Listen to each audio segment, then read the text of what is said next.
Tá Oi, certo. Carlos. Olha, primeiro, grande prazer estar com você aqui. Boa noite. Prazer ter você aqui no Ponto de Transformação. Shirley também, boa noite. Já vi que Shirley chegou aí, já vi que a galera que sempre está por aqui também chegou, Cineide e companhia aí. Então é isso, Carlos, fica à vontade e começa contando para a gente aqui um pouco aí da sua história, situa aí o pessoal de quem é Carlos. Queria, em nome do professor Cláudio Henke, aí, dar boa noite aos amigos do Giramundo Israel,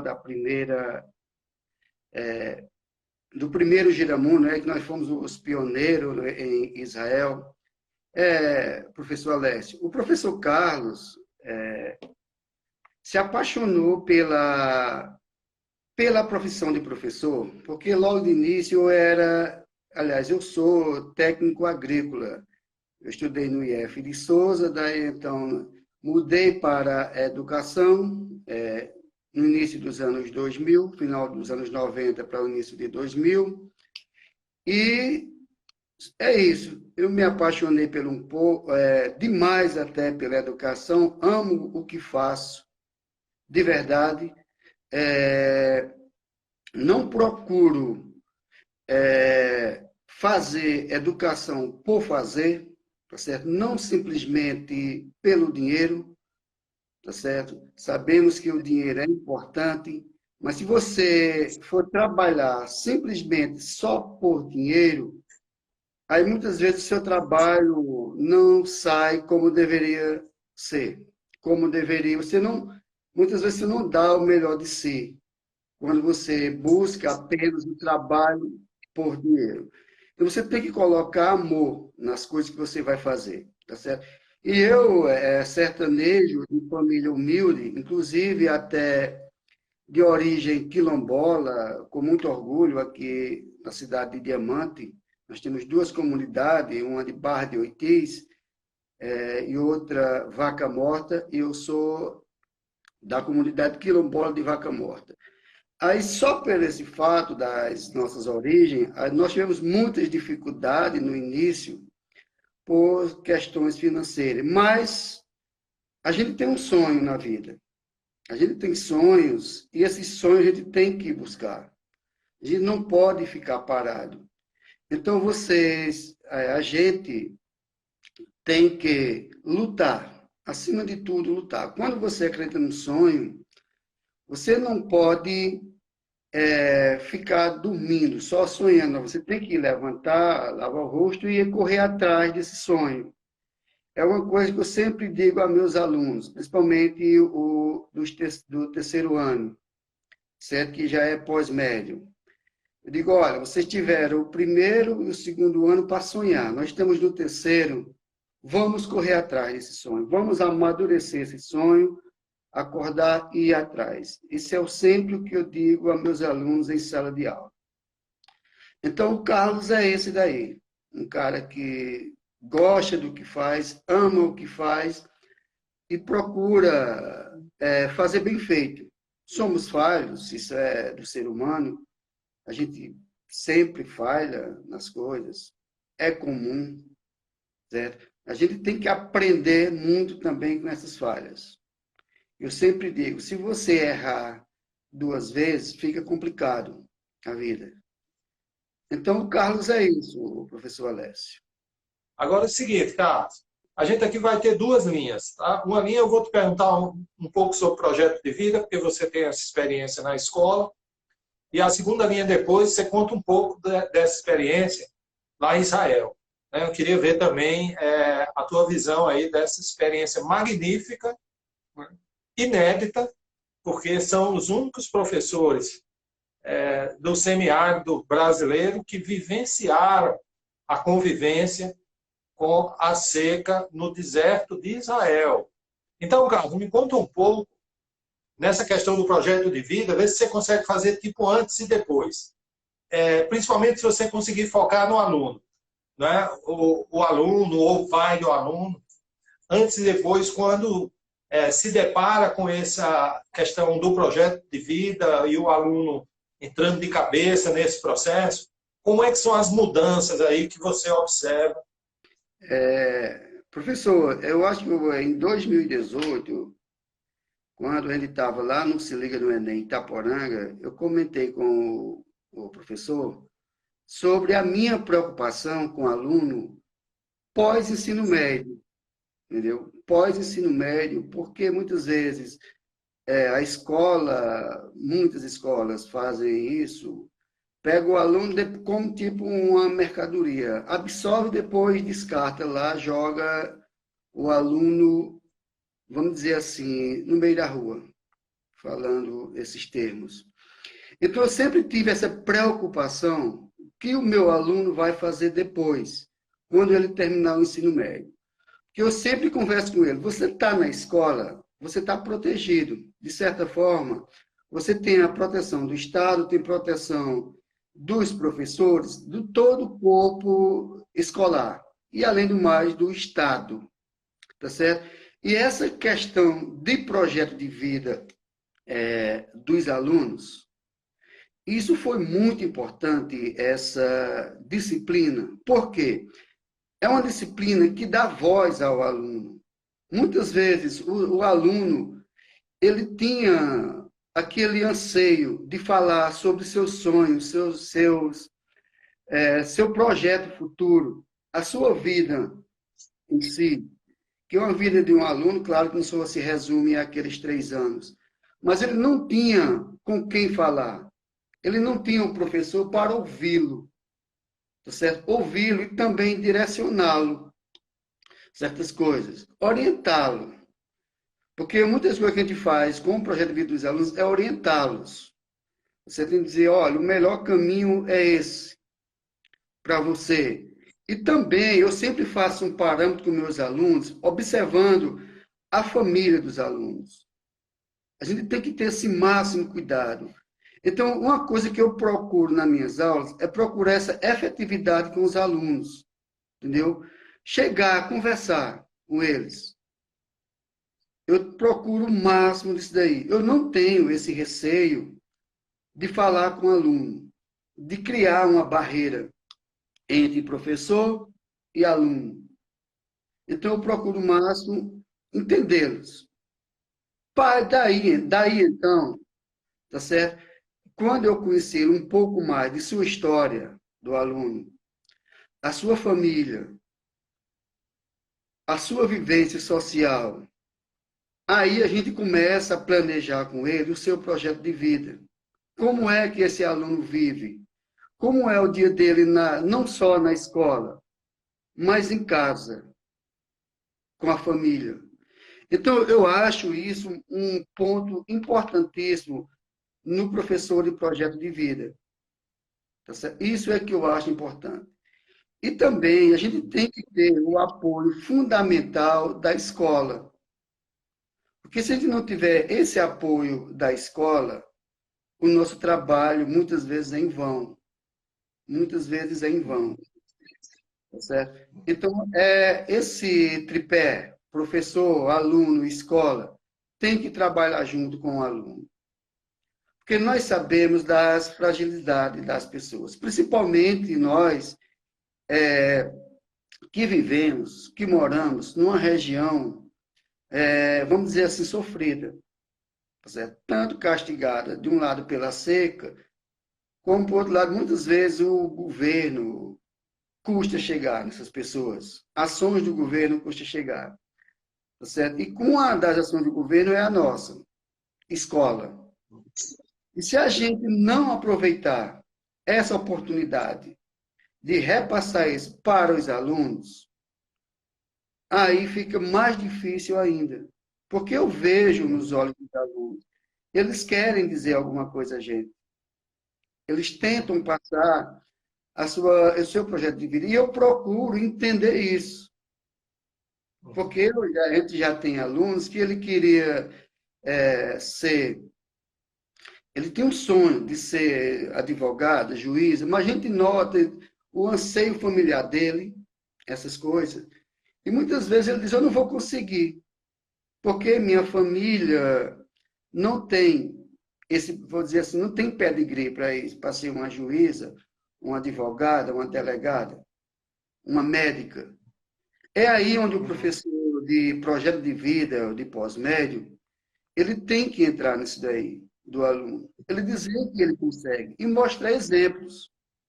A gente sempre gosta de trabalhar com exemplos de pessoas que saíram do meio, vamos dizer assim, do meio do povo, que não saíram de classes favorecidas e conseguiram vencer na vida, em épocas mais difíceis, pelo menos com relação ao estudo, entendeu? Então, eu sempre procuro mostrar isso daí aos alunos, através do exemplo.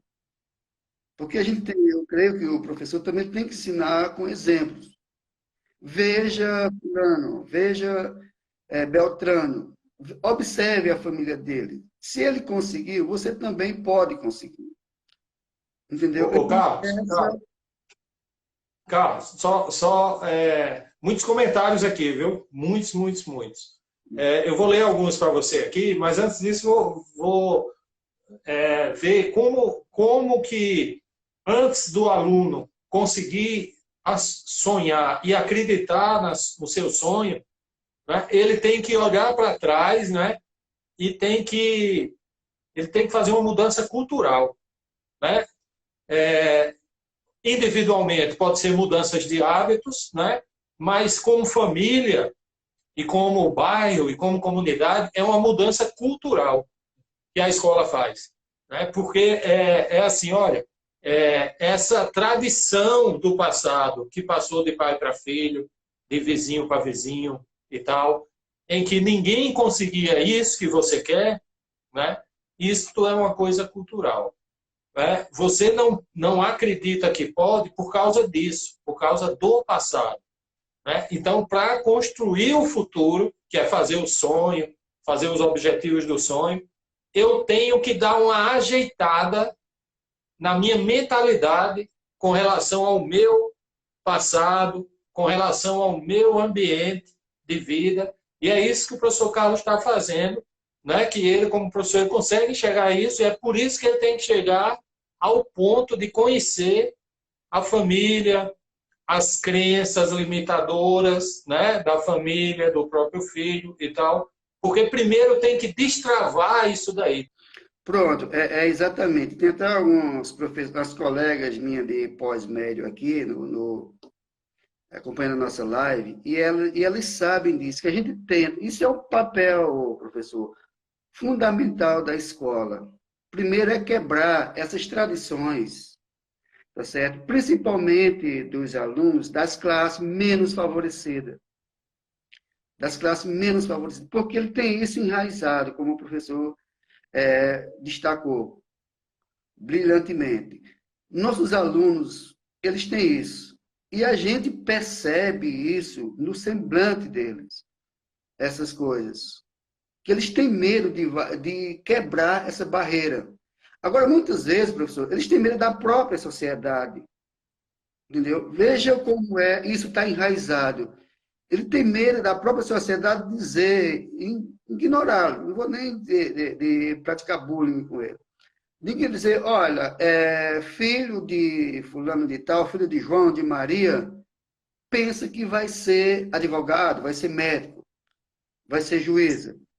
Eles têm medo disso daí. Eles têm medo até de alguém os condená-lo só em ele pensar nisso daí.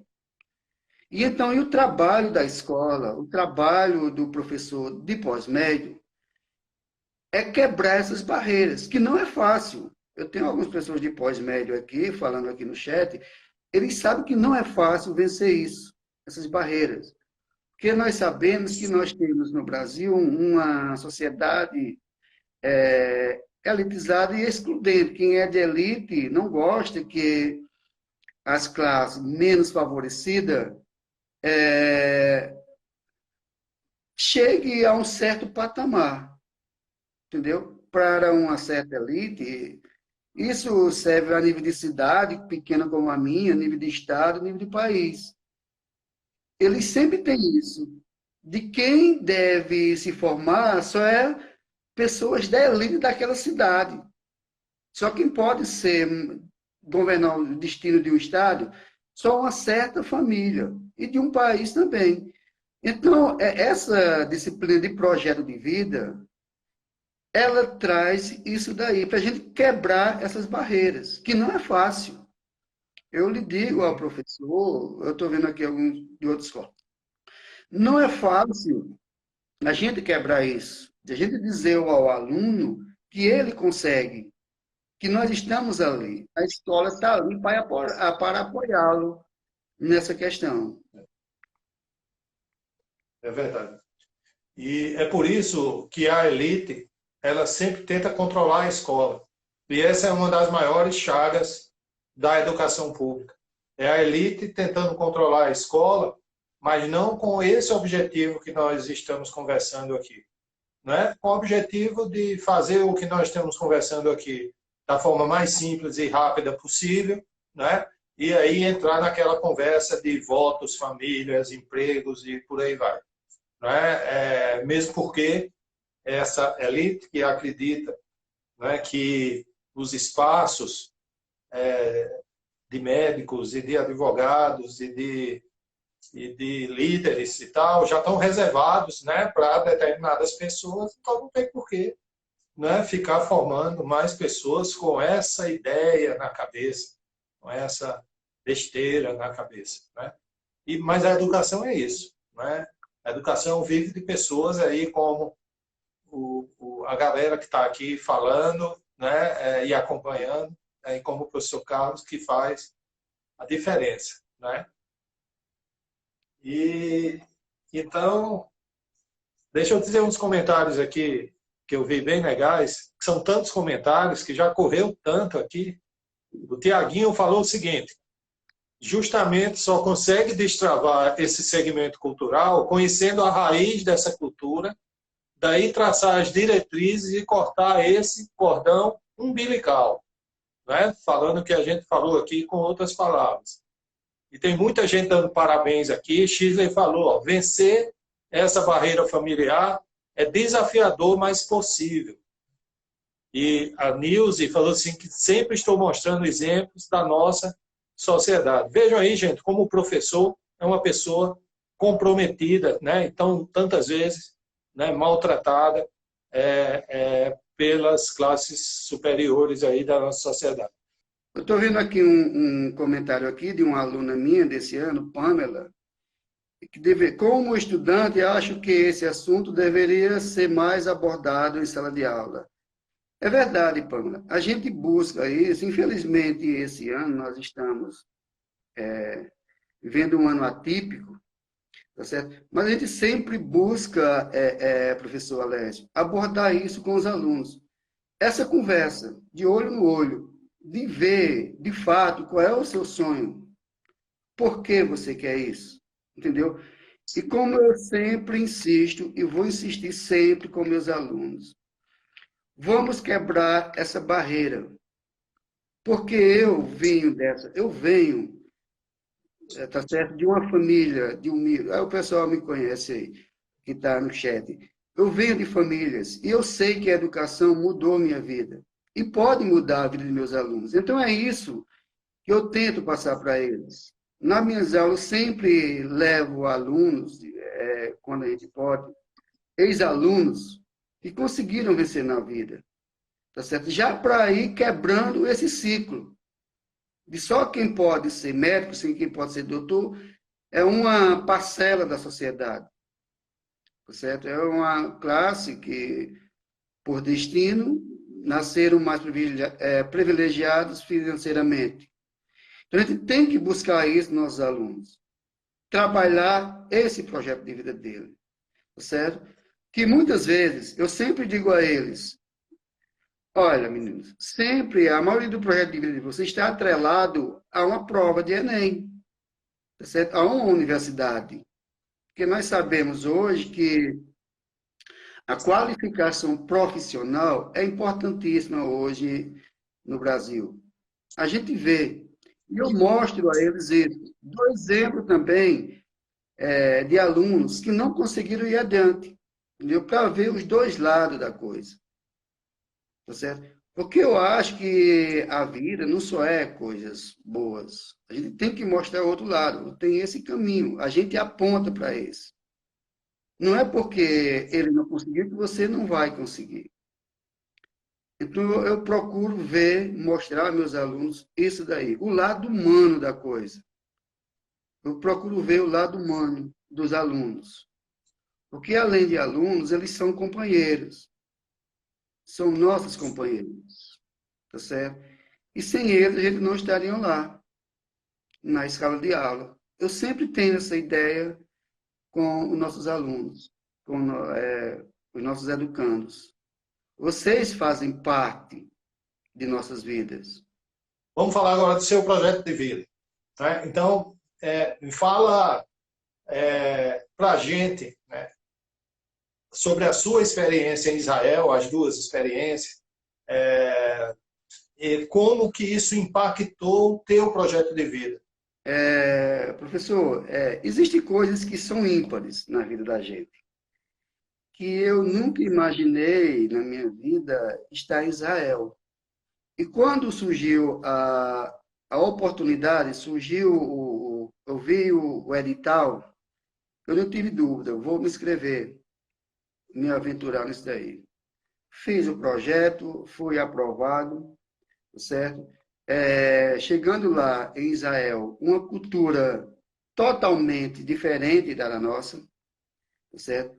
Mas a gente via lá em Israel era a alegria do povo, tá certo? Mesmo vivendo num país daquele, onde, como o Cláudio já falou em outras lives, onde o índice pluviométrico não chega a 30 milímetros ano, e aquele povo aprendeu a sobreviver com pouco, falou pouco em relação a recursos hídricos, a água, certo? E nós aqui, nossa região aqui, apesar de ser semiárido, nós temos quase 500, 600 milímetros. Então, daí, a gente aprende muito com isso. A gente aprende a dar valor a pequenas coisas. A gente aprende a dar valor à vida, aos amigos, aos colegas, certo? A gente aprende a dar valor à vida, que é o principal. Então, isso foi uma das grandes lições que eu tirei lá do Giramundo em Israel. E transformação, nós sempre temos que estar nos transformando. A gente nunca pode ficar estático, porque o mundo sempre está mudando. Outra coisa importante também sobre lá em Israel é a diversidade, cultura totalmente diferente da nossa cultura. E nós tivemos que nos adaptar, apesar de ter sido apenas um mês, mas nós nos adaptamos, tá certo? Alimentação, religiosidade, tá certo? E a gente aprende também a respeitar o outro, a cultura dos outros, tá certo? E uma coisa também que eu disse aos meus alunos, quando cheguei, que, se possível, um dia aprendam outra língua. Aprendam outra língua. Porque isso é importante. No mundo que nós vivemos hoje, o mundo globalizado, a importância de o aluno saber outra língua para a sua vida, para o seu projeto de vida, é importante. Vai ser sempre muito importante isso daí. Eu acho que quando a gente vai numa experiência tão diferente como essa de Israel, porque vocês ficaram no kibbutz, né, no deserto, e você chegou a analisar, a pensar como que eles naquele deserto conseguiram organizar o kibbutz, né? E conseguem, com a escassez de água, de chuva, conseguem produzir. E em muitos lugares, no semiárido, a gente não consegue produzir. Que mentalidade diferencia de um de outro aí que leva a esse resultado? Você chegou a refletir sobre isso? Refletir, professor, bastante. E também uma coisa que eu descobri é que um diferencial lá de Israel é a educação. Eu sempre lá, quando a gente via todos os dias, eu comecei a observar, tinha uma professora lá no kibbutz, que ela todo dia levava as crianças para olhar uns peixes no aquário. E eu achei aquilo de fundamental importância. E outra coisa lá também que eles sempre levam educação a sério. Porque nós temos recursos naturais 10, 20 vezes melhor do que Israel, com relação à água, tá certo? Que é a fonte de vida. Nós temos tudo isso. E o porquê nós não temos uma agricultura, uma educação como Israel e outros países? Um dia, o nosso país vai mudar quando um aluno de escola pública, quando alunos de escola pública tomarem, vamos dizer assim, o poder administrativo do Estado, de uma cidade, de um país. Porque ele vai viver de fato. Aí ele vai entender o porquê. Quando eu falo os alunos de escola pública, não é caso isolado. Que caso isolado tem muito, de um governador, de um presidente, saiu do povo e governar um país. Eu estou falando de forma geral, entendeu? Os alunos de escola pública, quando nós conseguimos mudar a mentalidade dele, aí sim nós vamos ter uma cultura, uma educação, uma produção agrícola como Israel. Que do nada, lá no kibbutz, lá tudo é plantado e irrigado. Lá você não encontra um arbusto como a gente tem aqui. Eu estava fazendo um caminhador hoje à tarde e até pensando, muitas árvores, tá certo? Natural, aliás, com irrigação natural, que lá tudo é artificial. Lá. Eles lá, poços artesianos, são de 200, 300 metros de profundidade. Aqui é 50, 30 metros, a gente já encontra bastante água. Tá certo? Então, eu creio que o diferencial está na educação. Quando nós conseguimos mudar a cabeça dos jovens, nós vamos conseguir mudar a educação. Eu acho que o ponto de transformação está na cabeça dos jovens. Quebrar essa barreira que o professor falou. É como aconteceu nas escolas cidadãs integrais. Eu lembro lá no início que quando a gente falou que ia ter líderes, conselho de líderes, e que o diretor da escola tinha que se reunir, escutar os líderes e resolver conjuntamente, que tinha aquele acolhimento de manhã, muita gente falava, isso vai virar uma bagunça, porque o estudante vai bagunçar a escola toda. E o que ocorreu foi o contrário. Então, nas escolas em que o gestor ele divide mesmo a responsabilidade com os estudantes líderes, e os estudantes líderes, eles dividem na sua turma a responsabilidade com a sua turma e cria essa coletividade, fica tudo melhor. Então, se isso que aconteceu nas escolas integrais, se acontece com o município, se acontece com o país, aí muda tudo.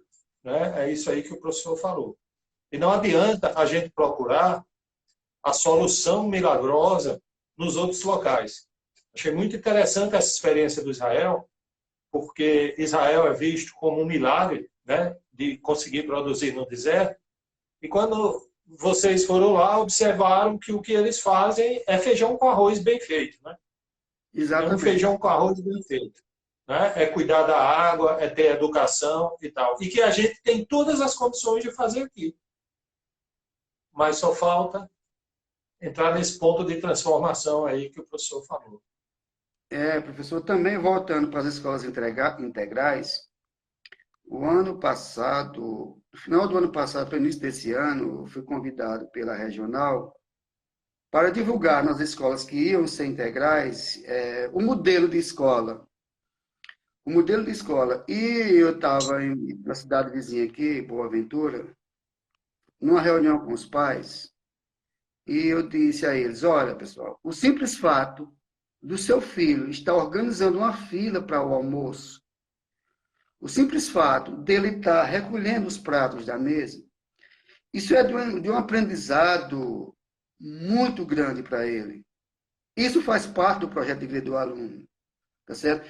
Essa questão de o aluno estar na frente de uma acolhida, de um acolhimento, de um clube de protagonismo, tá certo? Isso quando ele crescer, quando ele juntar com o seu conhecimento acadêmico, isso vai fazer uma importância enorme na vida dele. Aí é que eu considero solidificação de aprendizado. Porque muitas vezes o aluno, ele aprende só as disciplinas da BNCC, essas coisas. Mas muitas vezes ele não tem esse conhecimento de vida. E quando você passa a fazer essas pequenas coisas, como um acolhimento, que muitas vezes não é nada, você ser um líder de sala, tudo isso faz com que o nosso projeto de vida, o projeto de vida dos alunos, se sintam mais concretizados, se sintam mais enraizados. Então, professor, são essas coisas que faz com que o nosso aluno cresça. Isso que faz a diferença, né? Gera confiança. A pessoa entra numa espiral aí, né? De se libertar, né? De acreditar nela mesma. Acreditar na gente mesmo faz muita diferença. Então, isso é um aprendizado, assim, impagável. Tem pessoas, adultos, né, que a gente dá tanta cabeçada e a gente aprende essas coisas naquelas épocas de crise, tem que passar por uma crise. Tem gente que tem que fracassar muito fortemente para, nessa crise, aprender a viver com isso. Então, ter o luxo de aprender isso na educação é, como diz o professor Carlos, a grande transformação. Professor, para a gente fechar aqui, já estamos chegando no finalmente aqui nosso, fala só dessa experiência que você está tendo com a gente aqui nas lives. Tá certo. Em primeiro lugar, eu queria agradecer o convite de Sheila e do professor de a gente participar dessa live e falar um pouco da nossa trajetória como pessoa. Esse ponto de transformação, professor, que a gente acompanha suas lives desde de quando começou a pandemia, e a gente tem aprendido muito com isso, principalmente a nos transformar, tá certo? A viver o novo e a encarar as diversidades da vida. Como a Shirley disse, a gente tem que olhar muito para o nosso interior. É incrível isso daí, como você vai mudar daqui a 60 dias. E eu já disse aí, os meus colegas sabem disso, eles me chamam muito de descansado. Dizer, eita, Carlão é descansado, mas ele diz que sempre no final dá certo. A Lúcia Juvido sempre que diz assim, Carlão disse que dá certo, vai dar certo. Mas isso não eu não aconselho essa coisa de deixar para a última hora. Eu sempre tenho esse hábito, é uma coisa que eu preciso mudar muito isso. Vou montar aqui o meu Kanban aqui no quarto, tá certo? Para ver se eu consigo fazer essa transformação. Porque muitas vezes a adrenalina é muito grande, eu já passei por muitos perrengues, aperreios na vida por conta disso. Tá certo? Sempre deixar as coisas para a última hora. E esse ponto de transformação, essas conversas que a gente tem com o professor Alessio, com a Shirley, tá certo? Tem nos ajudado bastante. A gente nos conhecer, tá certo? Que muitas vezes é mais fácil a gente mudar os outros, tá certo? Do que a gente. Tá certo? Muitas vezes a gente olha para os outros eu quero mudar, vou tentar mudar as outras pessoas. Mas quando é a gente, se torna mais difícil. A tarefa é 1000 vezes mais difícil. Tá certo? Então, isso é uma coisa que eu quero tentar mudar, quero tentar transformar na minha vida. É isso daí. Um grande abraço, Carlos. Outro dia a gente volta e conversa aqui de novo. Tchau, tchau. Foi ótimo. Tchau, Até abraço. mais. Abraço, amigo. Um abraço. Tchau.